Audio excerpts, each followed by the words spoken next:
పరిశుద్ధ గ్రంథముల నుండి మరి ఒక వాక్య భాగాన్ని మనము చదివి ధ్యానం చేసుకుందాం. లూకా సువార్త 13వ అధ్యాయం 24వ వాక్యం. కొంచెం సౌండ్ మానిటర్ పెంచుకోవచ్చు. Praise the lord. హల్లెలూయా. ప్రియులారా, చదవబడిన వాక్య భాగంలో ప్రభువైన యేసుక్రీస్తు వారు యేసు ప్రభుని వెంబడిస్తున్న వారిని చూచి ఒక మాటను తెలియపరుస్తూ ఉన్నారు. అదేంటంటే, ఇరుకు ద్వారమున ప్రవేశింప పోరాడుడి. అనేకులు ప్రవేశింపజూతురు గాని వారి వలన కాదు అని మీతో చెప్పుచున్నాను. మీరు ఇరుకు ద్వారమున ప్రవేశించండి. ఇరుకు ద్వారము అని అంటే శ్రమల మార్గం. ఇరుకు మార్గం అంటే పోరాటముల మార్గం. ఇరుకు మార్గము అంటే ఆవేదనల మార్గం. ఇరుకు మార్గం అని అంటే అనారోగ్యపు మార్గాలు. ఇవన్నీ కూడా ఇరుకు మార్గాలు. ప్రభు అంటున్నారు, ఈ మార్గము గుండా మీరు ప్రవేశించటానికి పోరాడుడి. నేనేమంటానంటే, ఇరుకు ద్వారమున ప్రవేశించుటకు పోరాడమని ప్రభు ఎందుకు చెప్తున్నారు? ఆల్రెడీ వాళ్ళు యేసు ప్రభుని సొంత రక్షకుడుగా అంగీకరించక మునుపు వారు ఇరుకు మార్గములోనే కదా ఉన్నారు. యేసు ప్రభు వారు ఎవరిని చూసి అంటున్నారు ఈ మాట? యేసుక్రీస్తుతో జీవించాలని, యేసుక్రీస్తు వారితో నడవాలని, యేసుక్రీస్తు వారి యొక్క మాటే తమ బ్రతుకు బాటగా తీసుకొని జీవిస్తూ ఉన్న ఆయనతో జీవించాలట కొరకు తమకు ఉన్నదంతను విడిచిపెట్టి వచ్చిన యేసు ప్రభు వారి శిష్యులను, ఆయనను వెంబడిస్తున్న ప్రజలను చూసి అంటున్నారు, మీరు ఇరుకు మార్గమున ప్రవేశించాలి. అయ్యా, వారు ఆల్రెడీ ఇరుకు మార్గంలోనే కదా ఉన్నారు, మరి వాళ్ళని అక్కడే ఉంచుండొచ్చు కదా. ఆల్రెడీ ఇరుకు మార్గం అంటే ఏ మార్గము? శ్రమలు, పోరాటములు, భారము, కలతలు, కన్నీరు, ఈ మార్గములన్నీ ఇరుకు మార్గం. మత్తయి సువార్త 11వ అధ్యాయము 28వ వాక్యం కానీ మీరు చదివితే, ప్రయాసపడి భారము మోసుకొనుచున్న సమస్త జనులారా నా యొద్దకు రండి, నేను మీకు విశ్రాంతిని కలుగజేస్తాను. అంటే వాళ్ళు యేసు ప్రభు యొద్దకు రాకముందు వాళ్ళు ఏం మోస్తున్నారు?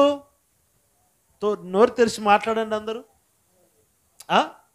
యేసు ప్రభు యొద్దకు వాళ్ళు రాకమునుపు వాళ్ళు భారమే మోస్తున్నారు. అప్పటికే వారి భారము నిండిపోయింది.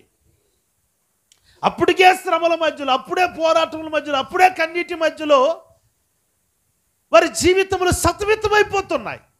అప్పుడు ప్రభు వారి భారమును చూసి ప్రభు అంటారు, ప్రయాసపడి భారం మోసుకొని వచ్చిన సమస్త జనులారా నా యొద్దకు రండి, నేను మీకు విశ్రాంతిని ఇస్తానన్నాడు. మరి నేను మీకు విశ్రాంతిని ఇస్తానన్న దేవుడు మరలా ప్రభు ఏమన్నాడంటే, మీరు ఇరుకు మార్గమున వెళ్ళాలి అని అన్నాడు. నేనేమంటానంటే, ఆల్రెడీ వాళ్ళు ఇరుకులోనే ఉన్నారుగా. అర్థమవుతుందండి? మీరు మరలా భావించబాకండి. ఒక చిన్న మీకు అర్థమయ్యేదానికి, ఈ వాక్యం అర్థమయ్యేదానికి మీకు చిన్న మాట చెప్తాను. మన పౌలోళ్ళ ఇంట్లో భోజనాలు చేశారు. ఎవరికి? పరిచారకులందరికీ పౌలు భోజనాలు చేపించాడు. ఏం చేయించాడు? ఏం చేయించాడు మొన్న? తినేటప్పుడు తెలియదు నీకు? చెప్పు.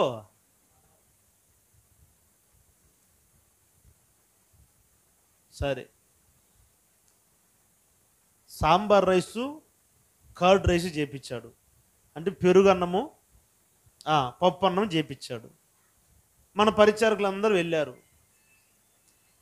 పరిచారకులు అందరూ వెళ్ళి నేను రావాలని వెయిట్ చేపిస్తున్నారు పౌలు. సరే అని చెప్పి నేను వెళ్ళాను. ఏం సిద్ధపరిచావు పౌలు అని అన్న పెరుగన్నం అన్నా అని అన్నాడు. పెరుగన్నమా? తిరుమల శైలమ్మ జేమ్స్ నాకు పులకాలు తెచ్చి మటన్ చుక్కా తెచ్చి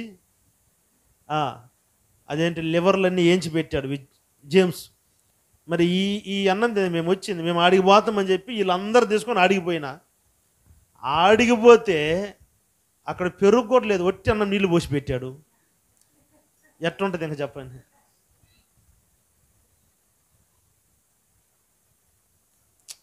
అర్థమవుతుందా?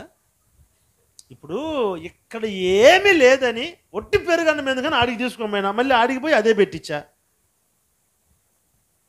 ఎట్లుంటుంది పరిస్థితి? నన్ను అన్నని కూడా చూడరు ఇంకెళ్ళు. రోడ్డు నిలవన కడిగి పడేస్తారు ఇంక నన్ను. ఇప్పుడు ప్రభు కూడా ప్రయాసపడి భారం మోసుకుంటున్న వారులారా నా యొద్దకు రండి, నేను మీకు నెమ్మది ఇస్తాను, సమాధానం ఇస్తాను, విశ్రాంతిని కలుగ చేస్తాను, మిమ్మల్ని ఆశీర్వదిస్తానని చెప్పి యేసు ప్రభు యొద్దకు వచ్చిన తర్వాత ప్రభు ఏమన్నంటే మీరు ఇరుకు మార్గమున ప్రవేశించాలి అన్నాడు. అంటే దేవుని వాక్యము కొంచెం మనకు దూరంగా నుండి చూసేటప్పుడు ఒక రకంగా ఉంటుంది, కానీ దేవుని మందిరంలోనికి వచ్చిన తర్వాత కొంచెం డిఫరెంట్గా ఉంటుంది. అక్కడి నుండి చూసేటప్పుడు సువార్త వింటావు నువ్వు, కానీ లోనికి వచ్చిన తర్వాత ఉపదేశం వింటావు నువ్వు. హల్లెలూయా. ప్రయాసపడి భారం మోసుకున్న వారులారా నా యొద్దకు రండి, నేను మీకు విశ్రాంతిని కలుగజేస్తానన్న మాట సువార్త. కానీ కింద ఉంటుంది 29వ వాక్యంలో, అది ఉపదేశం. ఏముంది అక్కడ?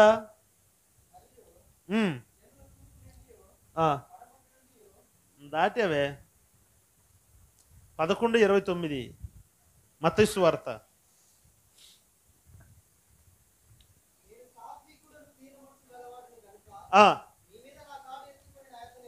ఏమి ఎత్తుకోమన్నాడండి?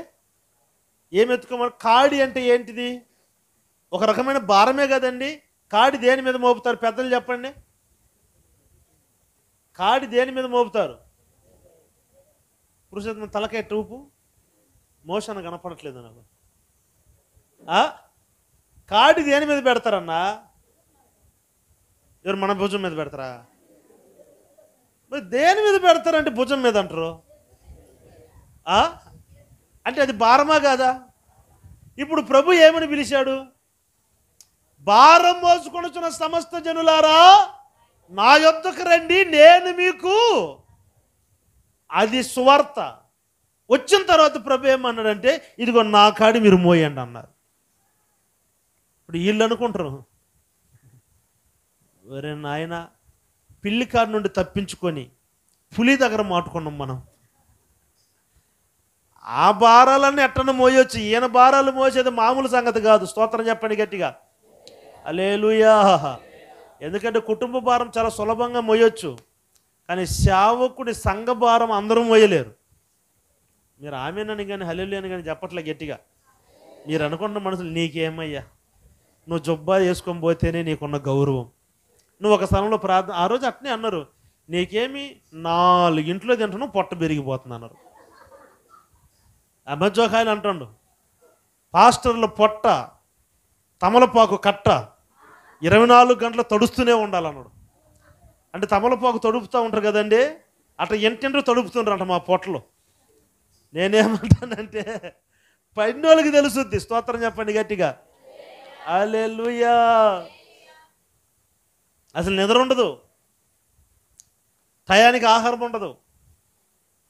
వీళ్ళేమో తినండి తినండి పెడతారు, మీ తప్పేం కాదులే, పెడతారు, మీరు తినలేము.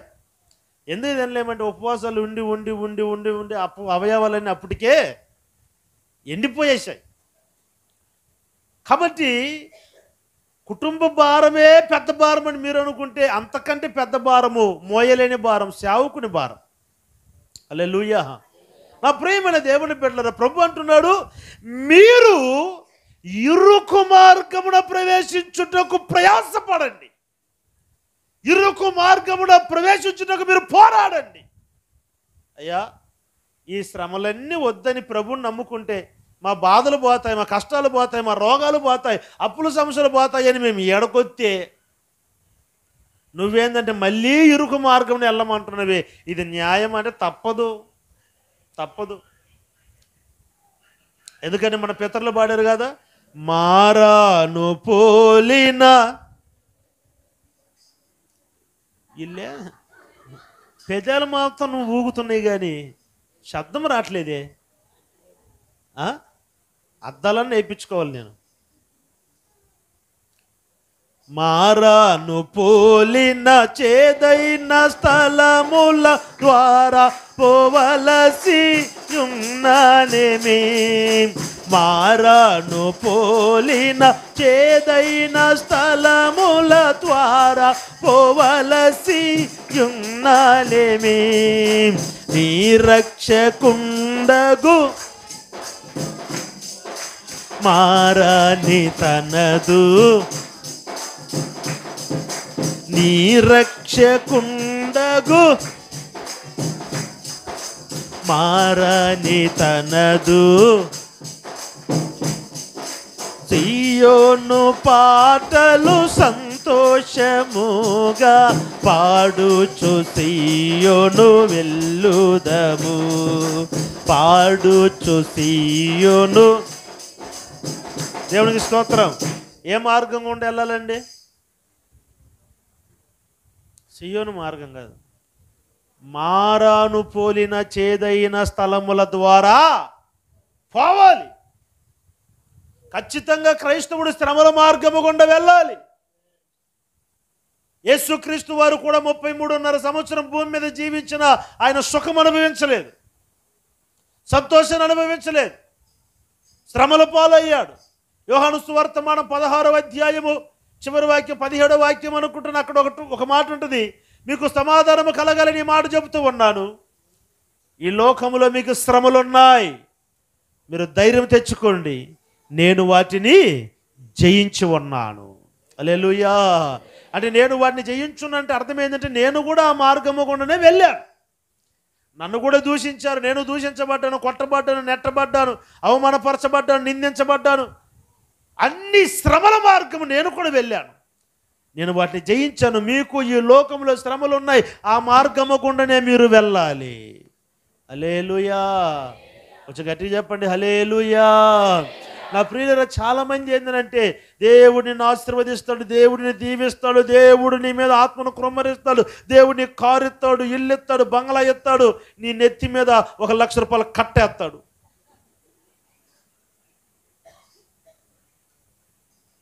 ఇవన్నీ ఇట్లాంటి మాటలను బట్టి క్రైస్తవుల్ని మబ్బి పెట్టున్నారండి.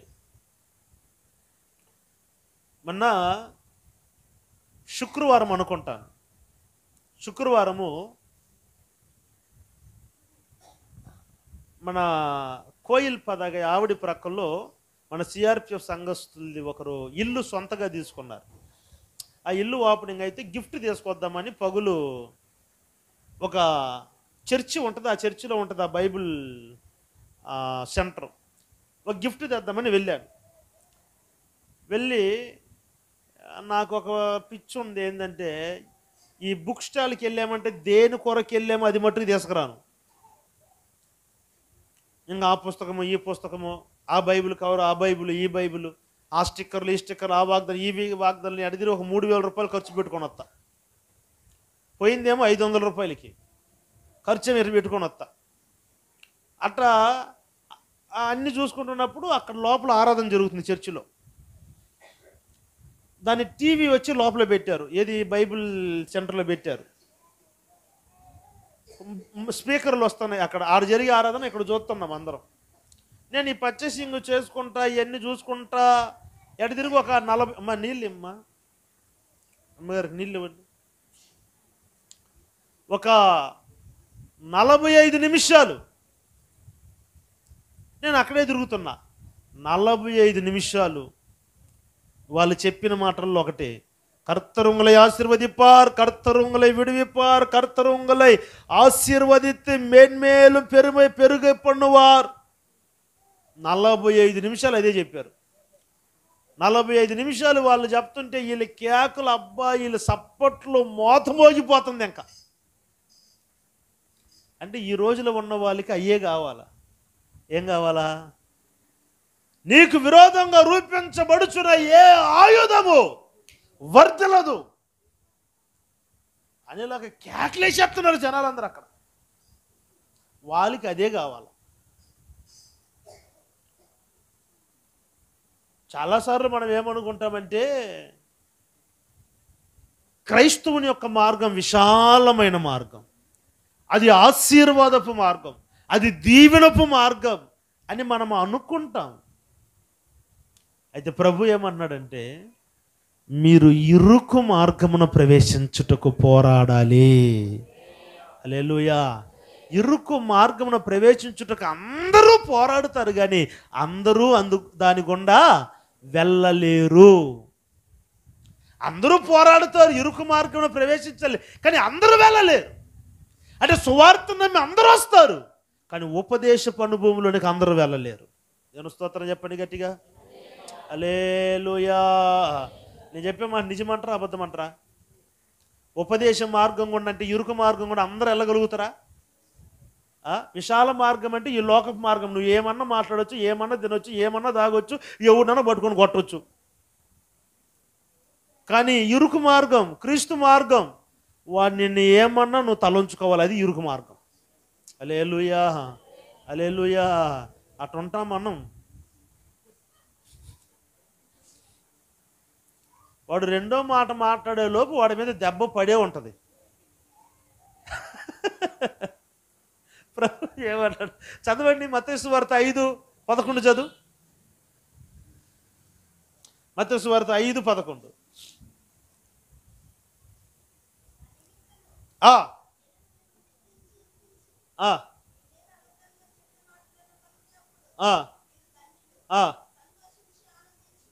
Happy new year. ఏం చేయమంటున్నాడండి? సంతోషించి ఆనందించండి. ఎప్పుడు? అమ్మా, నేను మిమ్మల్ని అడుగుతున్నా, మీరు ఏదో ఒకటి మాట్లాడండి. ఎప్పుడు సంతోషించాలి? మా ఓలికి పాపం ఏదో కొసురులాగా 1వ తారీఖు ఉన్నది సంతోషించే రోజు. కొసురులాగా అసలు లేదులే, ఆ కొసురు కూడా పోయింది.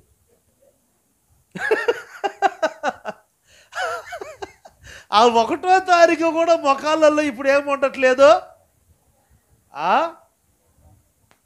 ఏంటంటే తలంబరాలా? తలంబరాలు ఆ నుండి వచ్చిందక్క.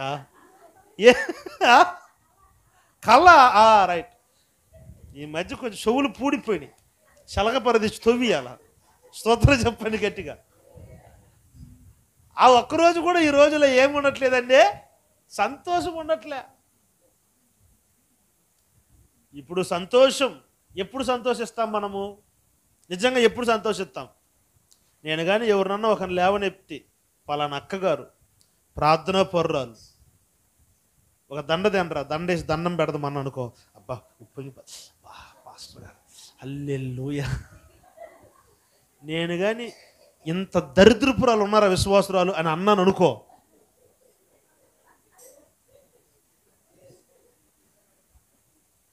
ఇంక నన్ను ఆరేస్తారు. ఇంకా మామూలుగా కాదు, ఇంక నన్ను ఎంత చండాలంగా అయితే చెప్పను కుదురుద్దో అంత చండాలంగా చెబుతారు. ఇంకా ఎప్పుడు వస్తుంది సంతోషం? ఎప్పుడు సంతోషిస్తామండి? మామూలుగా కొత్తగా పెళ్ళైన వాళ్ళకైతే వాళ్ళ అమ్మగారింటికి వెళ్తే సంతోషం. ఇంకా సినిమాలు చూసే వాళ్ళకైతే సినిమాలకి వెళ్తే సంతోషం. ఇంకా వస్త్రధారణ మీద ఆశ కలిగిన వాళ్ళు అయితే కొత్త బట్టలు తీసుకున్నప్పుడు సంతోషం. కానీ దేవుని వాక్యం ఏమంటుందంటే, ఉపదేశం ఏం చెప్తుందంటే, నా నిమిత్తము జనులు నిన్ను నిందించి హింసించి అబద్ధముగా నీ మీద చెడ్డ మాటలెల్ల పలుకున్నప్పుడు నీవు సంతోషించాలి. హల్లెలూయా, హల్లెలూయా. ఇది ఇరుకు మార్గం. అందరూ చేస్తారండి ఇది. ఈ మార్గం కూడా అందరూ వెళ్ళగలుగుతారా? నీ మీద తప్పే లేదు, నిన్ను వచ్చి ఒకడు పట్టుకొని తిట్టాడు, మౌనంగా ఉంటావా? కానీ మౌనంగా ఉండాలి. అదే ఇరుకు మార్గం. స్తోత్రం చెప్పు గట్టిగా. అదే ఇరుకు మార్గం. అదే ఇరుకు మార్గము గుండా అనేక మంది ప్రవేశించాలని అనుకుంటారు, కానీ వాళ్ళ వల్ల కాదు అని అన్నాడు. వాళ్ళు వెళ్ళలేరు. విశాలమైన మార్గం ఈ లోక మార్గం. ఇది ఎట్టైనా నువ్వు జీవించవచ్చు. కానీ క్రైస్తవుల మార్గం ఇరుకు మార్గం. ఆ మార్గము గుండా అందరూ ప్రవేశించలేక దేవుని వాక్యం అంటుంది, ఇరుకు మార్గంన ప్రవేశించుటకు మీరు పోరాడండి. ఇంకో మాట చూపిస్తాను, చదవండి. కొరింథీయులకు రాసిన మొదటి పత్రిక 6వ అధ్యాయం 5వ వాక్యం చదవండి.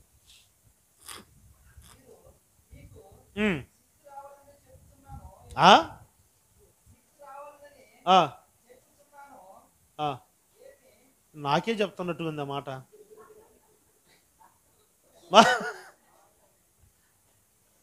మారి చదువు, అది చదువు.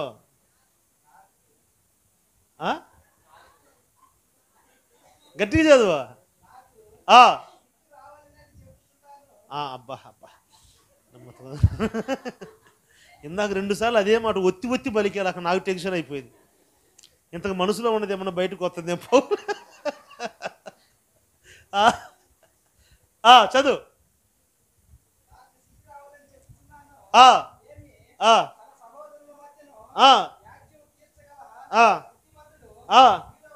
ఒకడైనా ఉన్నాడా? చాలు చాలు ఆగు. వ్యాజ్యం వచ్చేస్తున్నప్పుడు మీలో వ్యాజ్యము తీర్చగలిగిన వాడు, సమాధానపరచగలిగిన వాడు మీలో ఒక్కడైనా ఉన్నాడా అంటే అర్థం ఏంటి? గొడవ జరుగుతుంది, అన్నదమ్ములు కొట్లాడుకుంటున్నారు.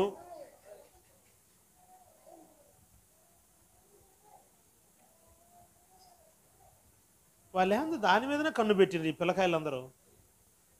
వాడు ఎందరికంటే అట్టబోడు, ఇటు దిరుక్కుని ఎట్టు పోతాడు. ఇది ఒక బ్రిడ్జి వాడికి. అవులా, దీన్ని ఏమైనా పైన నుండి కట్టి ఆలాడిచ్చేటట్టుగా చూద్దామా? చెయ్యాలి, అదేమని చెయ్యాలి. ఆ సెల్ పాపం నేను ఇన్స్టాల్మెంట్లో తీసుకున్నది. అది దానికి వీళ్ళు పానలు ఒప్పుకోవట్లే. దాన్ని బగలు కొట్టాలని వీళ్ళు ఏదో తీర్మానం చేసినట్టుండ్రు. మొత్తం మీద కాపాడుకుందాం, పైన నుండి ఆలాడిద్దాం పాని.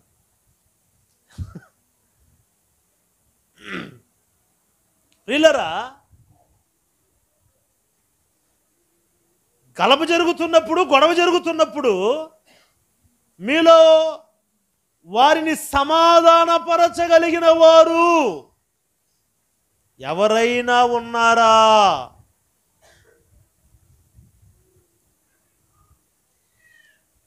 మీకు అర్థమవుతుంది చెప్తా. భార్యాభర్తలు గొడవ పడుతుంది. భార్యాభర్తలు ఖచ్చితంగా గొడవ అనేది, అబ్బాయి కొంతమంది నా దగ్గర నాటకాలు వేస్తారు. కొంతమంది రాత్రంతా గొడవలు జరుగుద్దా, తెల్లని లేచినాక బావుగారండి అని అంటది ఆమె.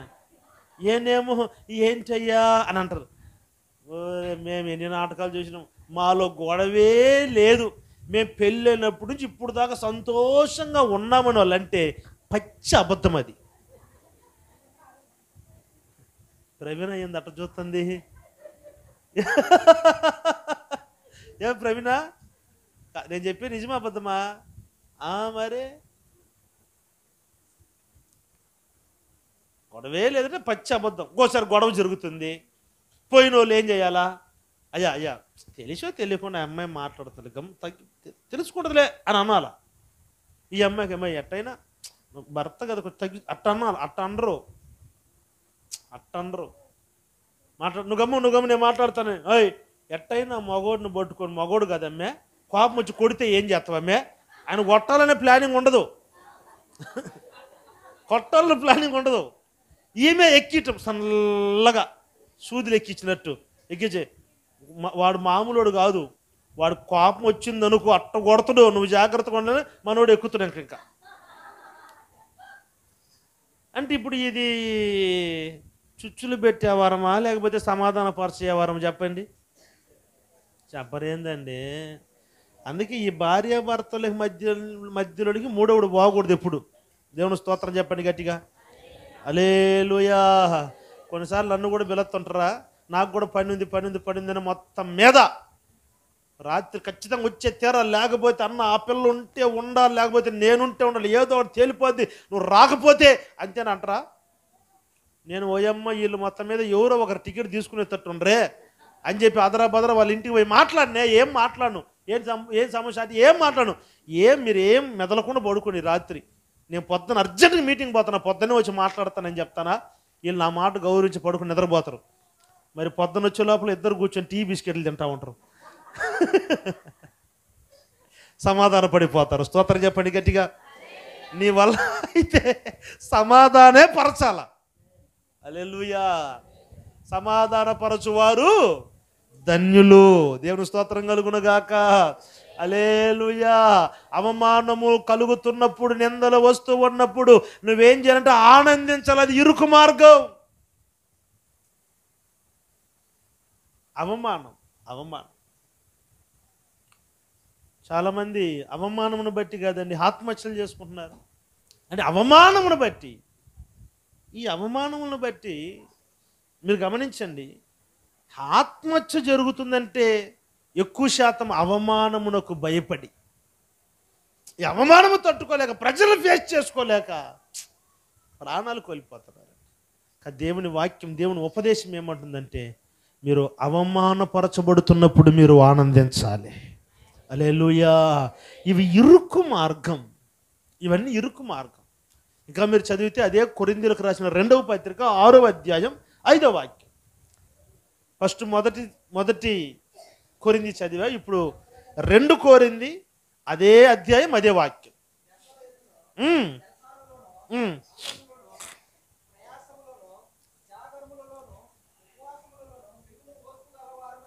ఎట్లా ఏం కలిగి ఉండాలంటే శ్రమలు వస్తున్నప్పుడు జాగారములో, ఇబ్బందులలో, ఇరుకులలో, చెరసాలలో, అవమానములో, అప్పుల సమస్యల్లో, కలతల్లో, కన్నీరులో, పోరాటంలో, వీటన్నిటి మధ్యలో మీరు ఓర్పు కలిగిన వారై. దేవుని స్తోత్రం చెప్పండి. బైబిల్లో ఉంటుంది, ఓర్పు భయంకరమైన కీడు నుండి మనల్ని తప్పిస్తుందంట. ఇన్ని శ్రమల మధ్యలో, ఇన్ని పోరాటముల మధ్యలో నీవు ఈ ఇరుకు మార్గంలో నడుచుచున్నప్పుడు నీలో ఏముండాలంటే ఓర్పు ఉండాలి. ఇది ఇరుకు మార్గం. ఇద్దరికి సమస్య జరుగుతున్నప్పుడు వాళ్ళ సమాధానం కలుగు చేయాలి, అది ఇరుకు మార్గం. నీ మీద చెడ్డ మాటలు అబద్ధంగా పలుకుతూ ఉన్నప్పుడు నువ్వు సంతోషించాలి, అది ఇరుకు మార్గం. ఈ మార్గం గుండా అందరూ వెళ్ళగలుగుతారా? చెప్పరేందండి. మనల్ని ఎవరన్నా ఒక మాట అంటే మనం ఊరుకుంటామండి? వాడు అంతు తేల్చేంత వరకు నిద్రపట్టదు మనకి. ఎట్టంటాడు ఆ మాట వాడు అనవసరంగాని. అయితే దేవుని వాక్యం అంటుంది, నేను అనవసరంగా అబద్ధముగా నీ మీద చెడ్డ మాటలు పలికి నిన్ను అవమానపరిచి నిందిస్తున్నప్పుడు నీవు ఆనందించాలి. శ్రమల మధ్యలో, పోరాటముల మధ్యలో, మార అనుభవంలో నువ్వు వెళుతూ ఉన్నప్పుడు నువ్వు ఓర్పుతో ఉండాలి. ఇవి ఇరుకు మార్గం. ప్రభు అంటున్నాడు, ఈ ఇరుకు మార్గమున ప్రవేశించుటకు మీరు పోరాడండి. అందరూ చూచుదురు కానీ వారి వల్ల కాదు. అయితే దేవుని బిడ్డలకు ప్రభు చెప్తున్న మాట, మీరు ఇరుకు మార్గముననే ప్రవేశించాలి. చప్పట్లు కొట్టండి గట్టిగా. హల్లెలూయా. నా ప్రియమైన దేవుని బిడ్డలారా, ఇరుకు మార్గమున ప్రవేశించే వారికి దేవుడు ఒక 3 ఆశీర్వాదాలు పెట్టాడు. ఆ 3 ఆశీర్వాదాలు ఏంటనేది క్లుప్తంగా నేను చెప్పి ముగిచ్చేస్తాను. నెంబర్ 1 చదవండి, కీర్తనల గ్రంథం 18వ అధ్యాయం 118వ అధ్యాయం 5వ వాక్యం.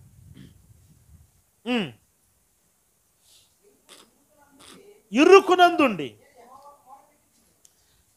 ఇరుకున ఉండి నేను యెహోవాకు మొర్ర పెట్టి తిని విశాల స్థలముల నుండి యెహోవా నాకు ఉత్తరమిచ్చెను. చేతులెత్తి స్తోత్రం చెప్పండి గట్టిగా, కొంచెం గట్టిగా చెప్పండి, తలపైకి ఎత్తండి, చేతులు గట్టిగా, హల్లెలూయా. నా ప్రియమైన దేవుని బిడ్డలారా, ఇరుకు మార్గమున వెళ్ళటం బట్టి మాకేంటి లాభం పాస్టర్ గారు? అవమానములో ఆనందించేదాన్ని బట్టి మాకేమి లాభం? నిందలలో సంతోషించటాన్ని బట్టి మాకేమి లాభం? మాకు అన్యాయం చేసిన వారికి మేలు చేసే విషయంలో మాకేమి లాభం? మా శ్రమల మార్గములో మేము ఓర్పుతో ఉండేదాన్ని బట్టి, ఈ ఇరుకు మార్గమున ఉండుటను బట్టి మాకేంటి లాభం అని మీరు అడిగితే, భక్తుడు అన్నాడు, ఇరుకున ఉండి మొర్ర పెట్టుచున్న వారి యొక్క మొరను ప్రభువు ఆలకించి ప్రత్యుత్తరం ఇస్తాడు. హల్లెలూయా, హల్లెలూయా. మీకు ఒక మాట చెప్పనివ్వండి, నువ్వు ఇరుకు మార్గమున వెళుతూ ఉన్నప్పుడు నా ప్రభు నిన్ను ఒంటరిగానే నడిపించడు. అదే ఆ పాటలు పాడాం కాదండి, నీ రక్షకుండగు యేసే నడుపును, మారని తనదు మాట నమ్ము. నీ రక్షకుండగు యేసే నడుపును, మారని తనదు మాట నమ్ము. ఏ మార్గం అది? ఇరుకు మార్గం, మారా అనుభవం. ఆ మారా అనుభవంలో నువ్వు నడుస్తూ ఉన్నప్పుడు నా ప్రభు నిన్ను ఒంటరిగా విడిచిపెట్టడు. ఆ శ్రమలతో పాటు ఆయన నీతో కూడా నడుస్తాడు. ఆ శ్రమల మధ్యలో, ఆ ఇరుకులో ఉండి నువ్వు మొర్ర పెడుతూ ఉన్నప్పుడు ఆ మొర్రకు ప్రభు ప్రత్యుత్తరం ఇస్తాడు. దేవుని స్తోత్రం చెప్పండి గట్టిగా, హల్లెలూయా. ఇరుకున ఉండి మొర్ర పెట్టే ప్రార్థనకి అంత ఎఫెక్ట్ ఉంది. నువ్వు ఉపవాస ప్రార్థన కంటే నువ్వు ఇరుకున ఉండి శ్రమల మధ్యలో నువ్వు ప్రభు సన్నిధిలో మొర్ర పెట్టగలిగితే ఆ మొర్రను దేవుడు వెంటనే ఆలకిస్తాడు. హల్లెలూయా.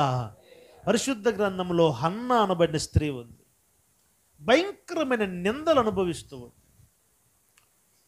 పిల్లలు లేరు, గర్భసంతానం లేదనబడిన కారణము చేత బంధువులు, రక్త సంబంధికులు, స్నేహితులు, అక్కన పక్కన ఉన్నవాళ్ళు, చుట్టుప్రక్కన ఉన్నవాళ్ళు హేళన చేసి మాట్లాడుతూ ఉన్నారు.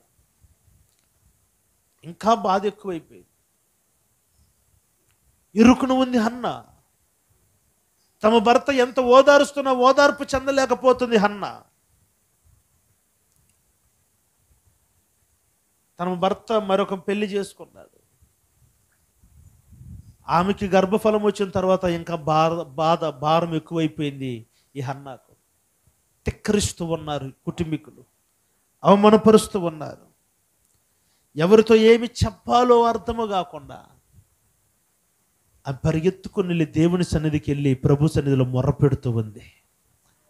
ఎలా మొర్రపెడుతుందంటే, అక్కడున్న దైవజనుడు ఏలి అంటాడు, ఈ మత్తురాలు మాట్లాడినట్టుగా మాట్లాడుతుంది. ఈ అమ్మాయి పొద్దున్నే తాగి వచ్చినట్టుంది. ఈ అమ్మాయి ఏంది తాగి వచ్చి ఇట్లా మాట్లాడుతుంది అంటే, ఆ అమ్మాయి పెట్టి మాటలు రావట్లే, మూలుగుడు వస్తూ ఉంది. మనిషికి దుఃఖం ఎక్కువైపోయినప్పుడు నోట్లో మాట రాదు, మూలుగుడు వస్తుంది. అన్న మూలుగుతూ ఉంది, మాట నోట్లో రావట్లే, మొర్రపెడుతూ ఉంది. నా ప్రియులారా, ఈ అవమానము భరించలేని అవమానం, నింద, ఏ మంచి చెడ్డకు వెళ్ళలేని పరిస్థితి, అన్న జీవితమే మోడుబారిపోయిన పరిస్థితి. ఈ ఇరుకున పడున్నప్పుడు హన్న దేవునికి మొర్రపెట్టింది. దేవుడు ఆ మొర్రను ఆలకించినాడు. హల్లెలూయా. దేవుడు ఆ మొర్రను ఆలకించి వెంటనే ఆమెకు ప్రత్యుత్తరం ఇచ్చి ఒక గొప్ప ప్రవక్తను ఆమె గర్భములో వేసినాడు. చప్పట్లు కొట్టండి గట్టిగా. హల్లెలూయా, హల్లెలూయా. నువ్వు శ్రమలో ఉన్నావా, ఇరుకులో ఉన్నావా, బాధపడొద్దు. ఇరుకులో ఉండి నువ్వు చేసే ప్రార్థన వినుటకు ఆయన చెవులు సిద్ధముగా ఉన్నాయి. కొట్టు చప్పట్లు గట్టిగా. హల్లెలూయా. నువ్వు ఏ ఇరుకునున్నావు, ఏ అవమానము, ఏ శ్రమలు, ఏ పోరాటములు, ఏ బాధలు, ఏ కన్నీరు, ఏ కలతల మధ్యలో సతమితమైపోతున్నావు, ఏ అప్పుల సమస్యలో, ఏ అనారోగ్యము నిన్ను వేధిస్తూ ఉందో, ఈ ఇరుకులో ఉండి నువ్వు పెట్టే మొర్రను ఆలకించుట కొరకు ఆకాశముల నుండి నా దేవుడు చెవులు చాచి ఉన్నాడు. నా దేవుడి చెవులు నీ వైపు తిరిగా ఈ రాత్రి నువ్వు మొర్ర పెట్టితే ఆయన వినుట కొరకు సిద్ధపడి ఉన్నాడు. హల్లెలూయా, హల్లెలూయా. కానీ ఇరుకున ఉండి నీవు మొర్ర పెట్టు, నా ప్రభు నీ మొర్రను వినుటకు సిద్ధంగా ఉన్నాడు. హల్లెలూయా. పరిశుద్ధ గ్రంథములో హిజ్కియా అనబడిన ప్రవక్తను మనం చూస్తున్నాం. హిజ్కియాకు మరణకరమైన రోగం వచ్చింది. యెషయా ప్రవక్త వచ్చి అంటున్నాడు, నీవు మరణమవుతూ ఉన్నావని. క్యాన్సర్ పుండు, మరణానికి దగ్గర పడిపోయాడు. దైవజనుడు ప్రవక్త వచ్చి చెప్తాడు, నువ్వు మరణం అవుతున్నావు, అంతలోపు నీ ఇంటిని చక్కబెట్టుకోమని చెప్పాడు. చెప్పి అట్లా వెళ్ళాడు. వాస్తవానికి మనమైతే ఏం చేస్తాం? ఇప్పుడు డాక్టర్ పెద్ద హాస్పిటల్, ఇక్కడ పెద్ద డాక్టర్ ఎవరు? పెద్ద హాస్పిటల్ కేఎంసీనా, జిహెచా? చెన్నై మొత్తం జిహెచ్ ఏమో. జిహెచ్లో పెద్ద డాక్టర్ వచ్చి మీ దగ్గర వచ్చి, ఇంకా అయిపోయింది నీ పరిస్థితి, అయిపోయింది, నువ్వు చచ్చిపోబోతున్నావు అని చెప్పాడు అనుకోండి.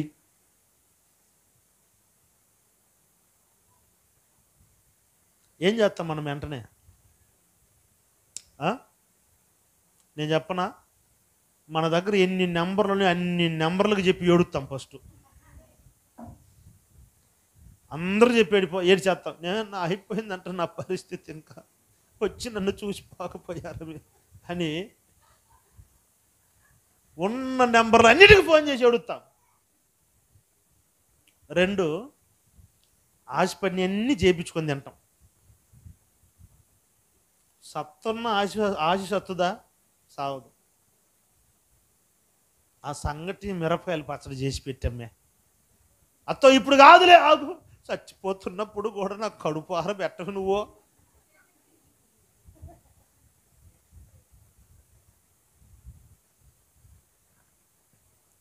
తర్వాత ఒకవేళ మంచి ఆహారము తినేవాళ్ళు అయితే, ఇప్పుడు ఇస్సాకు కూడా అదే చేశాడు కదండి. నా మరణ దినాలు సమీపించింది కాబట్టి నాకు మంచి ఆహారం, మంచి బలమైన మాంసం తెచ్చిపెట్టమని చెప్పాడు. అవును. కానీ హిజ్కియా ఏం చేశాడు?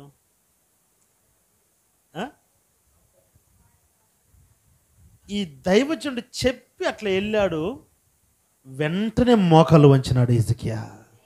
హల్లెలూయా, హల్లెలూయా. ఒక మనిషి నువ్వు చచ్చిపోతున్నావు అని ఒకడు చెప్తున్నాడు, ఇంక అంతకంటే బాధ ఉందంటరా. ఏండి, ఇంక అంతకంటే బాధ ఏమన్నా ఉందా? మీరేమండి, మీరు మరాఠీ వల్ల మీరు అర్థమవుతుందా లేదా తెలుగు మీకు? స్పందించరేంటి మీరు? ఏమేలక్క ఒక లోకం పాపం.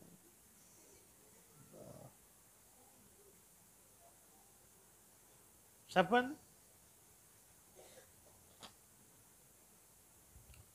నువ్వు చనిపోబోతున్నావు కొన్ని గంటల్లో అని చెప్పే మాట కంటే ఇంకా భయంకరమైన మాట ఉందా? ఇంకా ఆ బాధ కంటే ఇంకొక వేరే బాధ ఉందండి. నిజంగా ఈ మాట కన్నా మన దగ్గర వచ్చి ఊరి నాయన చెప్పకూడదు నిజంగా. అట్ట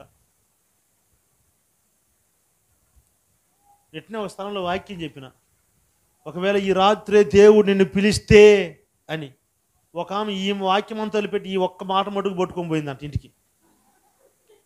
రాత్రి అంతా నేను పిలుస్తా ఉన్నానంట ఆమెని.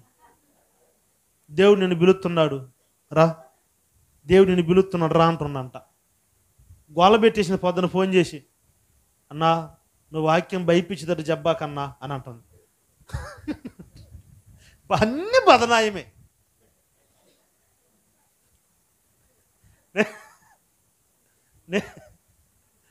నేనేమన్నంటే, ఒకవేళ ఈ మాట చెప్పారు అనుకో మన దగ్గర, ఆయన పోయేదాకా కాదు, అప్పుడే చస్తాం.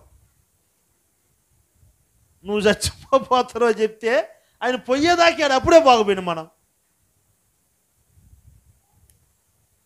ఇప్పుడు దైవజనుడు చెప్పి అట్లా వెళ్ళాడు, వెన్నే హిజ్కియా మోకాలు వంచాడు. హల్లెలూయా. అంతకంటే బాధ ఇంక లేదండి. ఆ ఇరుకు కంటే వేరే ఒక ఇరుకు లేదు. ఆ ఇరుకులో ఉండి ఏడ్పుల గోడ వైపు తిరిగి హిజ్కియా ప్రార్థన చేస్తున్నాడు, మొర్ర పెడుతున్నాడు. ప్రత్యుత్తరం ఎట్లొచ్చిందంటే, బెడ్రూమ్లో నుండి ఈ ప్రవక్త హాల్లోకి వెళ్ళే లోపే దేవుడు మరల మాట్లాడుతున్నాడు. హల్లెలూయా. 15 సంవత్సరముల వరకు హిజ్కియా యొద్దకు మరణకరమైన వార్త రాదు.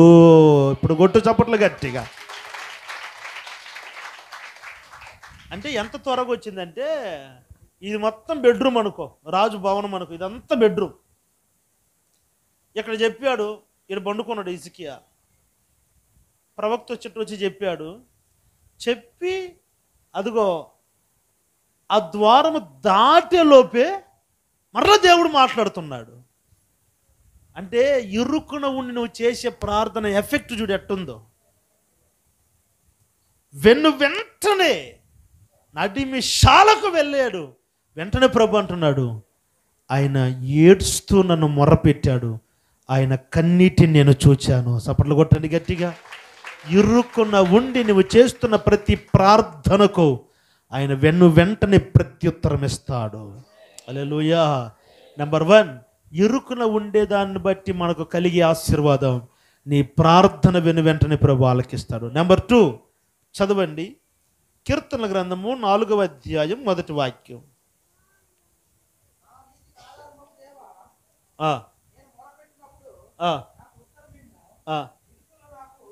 ఇరుకులో నాకు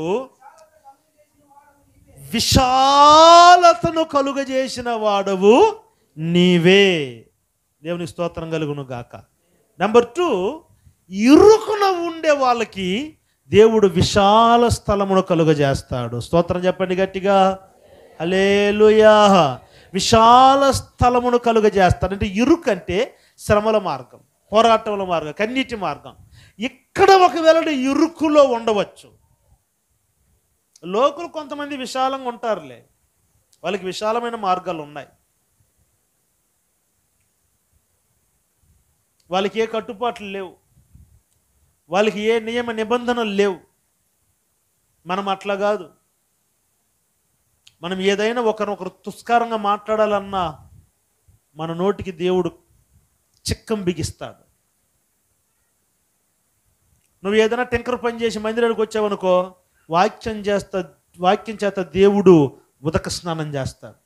కానీ వాళ్ళని అడిగేదానికి ఎవరు లేరు, కాబట్టి అది విశాలమైన మార్గం. అయితే వాళ్ళు ఇప్పుడు విశాల మార్గంలో ఉంటారు, కానీ ఈ జీవితం తర్వాత వాళ్ళు ఇరుకున ఉంటారు. అయితే ఇప్పుడు మనం ఇరుకున బ్రతికామనుకో, తరువాత మనం విశాలంలో వెళ్తాం. హల్లెలూయా. పరిశుద్ధ గ్రంథములో ఐశ్వర్యవంతుడు, దరిద్రుడైన లాజరు గురించి చూస్తాం. ఐశ్వర్యవంతుడు విశాలమైన మార్గంలో నడిచాడు. అతను ఏమి ధరించుకోవాలని ఆశపడ్డాడో ధరించుకున్నాడు, ఏమి తినాలని ఆశపడ్డాడో తిన్నాడు, ఏమి తాగాలని ఆశపడ్డాడో అది తాగాడు, ఎక్కడికి అనుకున్నాడు వెళ్ళాడు, ఏమి చేయాలనుకున్నాడు చేశాడు. అయితే దరిద్రుడైన లాజరు పరిస్థితి, తినుటకు ఆహారము లేదు, ధరించుకుంటకు వస్త్రాలు లేవు. ఆయన జీవితము భయంకరమైన ఇరుకున చీకటిన ఉన్నది. అయితే నా ప్రియులారా, ఈ జీవితం అయిపోయిన తర్వాత ఈ ఐశ్వర్యవంతుడేమో ఇరుకులో నరకంలోనికి వెళ్ళాడు. ఈ దరిద్రతను అనుభవించి ఇరుకున బ్రతికిన ఈ లాజరేమో విశాల స్థలమైన పరలోకానికి వెళ్ళినాడు. హల్లెలూయా. హల్లెలూయా. అందుకే ప్రభు అన్నాడు, మీరు ఇరుకు మార్గాన్నే కోరుకోండి. ఇక్కడ సుఖం కోరుకోవద్దంతే, ఇక్కడ సుఖం కోరుకోవద్దంతే, ఇక్కడ సుఖపడాలని కోరుకోవద్దు, ఆశించొద్దు. ఇరుకు మార్గమున వెళ్ళేదానికి ప్రవేశించండి. ఎందుకంటే ఇరుకు మార్గమున వెళ్ళు వారు నిశ్చయముగా విశాలమైన మార్గములో. మేము చాలా పేదోళ్ళమండి, బాధపడద్దు. చాలా దీనస్థితి అండి, బాధపడద్దు. ఇక్కడ ఇరుకును ఉన్నవా, బాధపడద్దు. ఇక్కడ దరిద్రుడుగా ఉన్న లాజరు అక్కడ ఐశ్వర్యవంతుడయ్యాడు. ఇక్కడ ఐశ్వర్యవంతుడుగా ఉన్నవాడు అక్కడ దరిద్రుడయ్యాడు. హల్లెలూయా, హల్లెలూయా. ఇక్కడ తినేదానికి ఆహారం లేకుండా ఐశ్వర్యవంతుని యొక్క రొట్టెల భోజనపు బల్ల కింద నుండి పడుతూ ఉన్న రొట్టె ముక్క తినాలని ఆశపడుతూ ఉన్నాడా? అక్కడ బంగారు వీధుల్లో నడుస్తూ ఉన్నాడు. హల్లెలూయా. సువర్ణ వీధులలో నడిపించేదవా నా యేసయ్యా. ఆమె ఏ వీధులు అక్కడ? మనం నడిచే రోడ్లే బంగారం చేత పొదిగించబడిన రోడ్లు. స్తోత్రం చెప్పు గట్టిగా. బంగారాలు ఉన్నాయి మీ కాడ ఇంతకీ? అకాలు ఉన్నా నీ కాడ పోయి చెప్తాం మేము అంటారా? మనోళ్ళు బంగారాలు ఎంత ముక్కు పుట్టకే ఉంటుంది, ఇంత దానికి ఏం బిల్డప్. అప్పుడు ఎలియాజరు రెబ్కాకి బంగారు కమ్మిచ్చాడు ముక్కు పెట్టుకోమని. ఎందుకని? ఇప్పటికీ గాజుల్లాగా ఉంటాయి. ఇప్పటికీ ఒక జాతి వారు అట్లాంటివి వేస్తారు. అదే వాస్తవానికి అది. ఎందుకంటే పెళ్ళి అయిన వెంటనే వేస్తారు. ఎందుకు వేస్తారంటే అంతకుముందు నోటుకు అదుపు లేకుండా మాట్లాడద్దా ఈ పిల్ల, పెళ్ళి అయినాక అట్లా మాట్లాడకూడదు. అందుకని అది బిగిస్తారు. ఆ బిగించినప్పుడు మాట్లాడేటప్పుడల్లా అది పట పట పటం తగులుతూ ఉంటుంది పెదాలకి. అంటే అర్థమే నోర్మై నోర్మై నోర్మై అని. అదే ఇప్పుడు మెల్ట్ అయ్యి కరిగి ముక్కు పుట్టకైంది. అది బోతద్దం పెట్టినా ఎతికినా దొరకట్లేదు. స్తోత్రం చెప్పండి గట్టిగా. ఒక అట్నే సంఘంలో ఏం చేసింది, ముక్కు పుటక పెట్టుకుని వచ్చిందంట. ముక్కు పుటక పెట్టుకుని వచ్చి ఏడకొచ్చి వాక్యం అనేది ఉండదు, ముక్కులో ఏలి పెట్టేది ఏదో మొత్తం మీద చేస్తా. అదేంది బిరడానా ఏంది అది? బిరడ పోయింది. ఇది కూడా పోయింది. పొయ్యేలాగా నన్ను ఊడిపించింది మందిరాన్ని. బంగారం పోయింది అయ్యగారు. మా ఆయన అస్సలు ఒప్పుకోడు, ముందే మందిరానికి వచ్చేది ఒప్పుకోడు ఆయన. ఇప్పుడు బాగొట్టిన డబ్బులు మందిరం మొత్తం ఊడిసిన. అందరిని అడిగిన, బోతద్దం పెట్టినా ఎతుకులు ఆయన దొరకలే. ఏదంతా ఇంతకు మీకుందా ఏండి? ముక్కు పుట్టుకుందా లేదా? ఎంతకు చూసుకోండి తల్లులారా. మళ్ళా పోతే మళ్ళీ అదొక బదనాయం నాకు. మళ్ళీ దానికి ఎంత అతిశయిస్తామో, ఎంత మురిసిపోతుంటాము. కానీ యేసు ప్రభు వారు అసలు బంగారు గృహాలు మన కొరకు సిద్ధపరిచాడు. బంగారు రోడ్లు ప్రభు మన కొరకు పొదిగించాడు. హల్లెలూయా. నీ కొరకు బంగారపు వాడబారని కిరీటమును ఆయన సిద్ధపరిచాడు. ఇక్కడ దరిద్రతను అనుభవిస్తాను అనుకోవద్దు, ఇరుకులో ఉన్నా అనుకోవద్దు. ఈ ఇరుకులో జీవించిన వారికి ఆ విశాలమైన మార్గము. హల్లెలూయా. మూడవ మాట చెప్తాను, చదవండి. మత్తయి సువార్త 7వ అధ్యాయం 13-14 వాక్యం.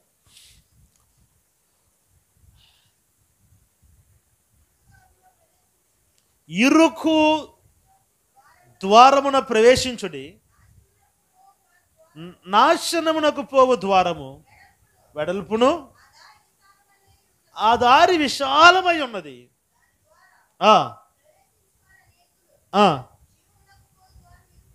జీవమునకు పోవు మార్గము ఇరుకును. చాలు నా ప్రియులరా. మూడవదిగా, నీవు జీవములోనికి ప్రవేశించాలంటే ఇరుకు మార్గము గుండా వెళ్ళాలి. ఏ మార్గం అది? ఏ మార్గం అండి? ఇరుకు మార్గమున. ఏ మార్గం అది అంటే జీవ మార్గం. ఏం జీవం అంటే నిత్య జీవం. దేవుని స్తోత్రం చెప్పండి గట్టిగా. నిత్య జీవము నువ్వు పొందాలి అని అంటే ఇరుకు మార్గము గుండా నీవు వెళ్ళాలి. నిత్య జీవమునంటే ఈ జీవితం అయిన తర్వాత మరొక జీవము దేవుడు మనకి ఇవ్వబోతూ ఉన్నాడు. హల్లెలూయా. ఆ జీవములో నువ్వు ప్రవేశించాలంటే ఇక్కడ ఇరుకు మార్గమున ప్రవేశించాలి. ఇక నీ ఇష్టం వచ్చినట్లు నువ్వు బ్రతికి విశాల మార్గములో నీవు నడిచి మాట్లాడకూడని మాటలు మాట్లాడి, చేయకూడని పనులు చేసి, తినకూడని వాటిని తిని, తాగకూడని వాటిని తాగి, చూడకూడని వాటిని చూచి నీ విశాలమైన మార్గమును ఇక్కడే నువ్వు అనుభవించావనంటే నీవు నిత్య జీవము నువ్వు అనుభవించలేవు. నిత్య జీవము నువ్వు పొందలేవు. నువ్వు నిత్య జీవము నువ్వు పొందాలంటే ఇరుకు మార్గమున ప్రవేశించుటకు నీవు పోరాడాలి.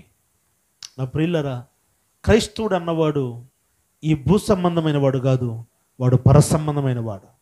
ఆ పరసంబంధమైన నిత్య జీవము నువ్వు పొందాలంటే ఈ లోకములో నీకు ఎన్ని పోరాటములు వచ్చినా, ఎన్ని శ్రమలు వచ్చినా, ఎన్ని అవమానములు వచ్చినా, ఎన్ని ఆవేదనలు వచ్చినా, ఎన్ని అనారోగ్యములు వచ్చినా నువ్వు ఇరుకు మార్గమున సంతోషముగా దేవునితో ప్రయాణం చేయాలి. అలా నువ్వు చేస్తున్నప్పుడు ఇరుకున నువ్వు చేసే ప్రార్థనకు ప్రభు ప్రత్యుత్తరం ఇస్తాడు. ఇరుకును ఎక్కడ ఇరుకు అక్కడ విశాలతను కలుగజేస్తాడు. ఇరుకు మార్గాన్ని వెళుచున్న వారికి నిత్య జీవను ప్రభు అనుగ్రహిస్తాడు. అటు కృప దేవుడు 50 మందికి అనుగ్రహించును గాక. ఆమేన్.